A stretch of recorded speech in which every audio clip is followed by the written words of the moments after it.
Assalamualaikum warahmatullahi wabarakatuh. Perkenalkan, saya Vicky Arnanda dengan nomor induk mahasiswa 859412422. Di video kali ini saya akan melakukan praktikum di modul 1 tentang simbiosis. Nah, simbiosis yang akan saya amati atau praktekkan di sini adalah simbiosis parasitisme. Nah, pada materi simbiosis parasitisme kali ini, adapun alat dan bahan yang saya gunakan. Yang pertama ada alat tulis, kedua ada tabel pengamatan, dan alam sekitar. Simbiosis parasitisme adalah simbiosis antara dua hubungan spesies yang dimana satu spesies yang diuntungkan dan satunya lagi spesies dirugikan. Adapun macam-macam simbiosis parasitisme yang saya amati, yang pertama ada ulat pada tanaman, yang kedua ada paku putih pada tanaman, yang ketiga ada kutu pada hewan atau kucing, selanjutnya ada kutu pada manusia, dan yang terakhir tanaman rambat pada pohon.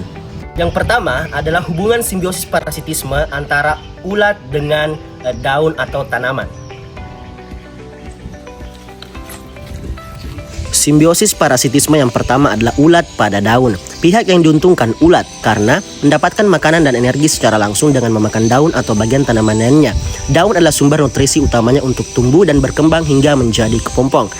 Kemudian pihak yang dirugikan adalah tanaman atau inang. Kenapa? Karena kehilangan jaringan daun yang sangat penting untuk proses fotosintesis. Kerusakan daun menyebabkan tanaman melemah, pertumbuhannya terhambat, serta hasil panen menurun. Simbiosis parasitisme yang kedua adalah kutu putih pada tanaman. Pihak yang diuntungkan kutu putih karena mendapatkan makanan dan tempat tinggal. Kutu putih menghisap getah secara langsung dari jaringan tanaman. Sedangkan pihak yang dirugikan adalah tanaman atau inang karena kehilangan nutrisi penting yang telah dibuatnya. Simbiosis parasitisme yang ketiga adalah kutu pada kucing atau kutu pada hewan. Pihak yang diuntungkan adalah kutu atau parasit karena mendapatkan makanan dan tempat tinggal. Kutu menghisap darah kucing sebagai sumber makanannya serta mendapat perlindungan dan kehangatan di antara bulu kucing. Sedangkan pihak yang dirugikan adalah kucing karena kehilangan darah dan mengalami iritasi kulit atau gatal-gatal. Serangan kutu yang parah dapat menyebabkan anemia atau kekurangan darah dan penularan penyakit pada kucing. Simbiosis parasitisme selanjutnya kutu pada manusia. Pihak yang diuntungkan adalah kutu karena mendapatkan makanan dan tempat tinggal di kulit kepala atau rambut manusia. Kutu menghisap darah manusia untuk bertahan hidup dan berkembang biak. Sedangkan pihak yang dirugikan adalah manusia karena kehilangan darah. Meskipun sedikit dan mengalami rasa gatal hebat, kutu juga berpotensi menularkan penyakit tertentu. Simbiosis parasitisme selanjutnya adalah benalu pada pohon.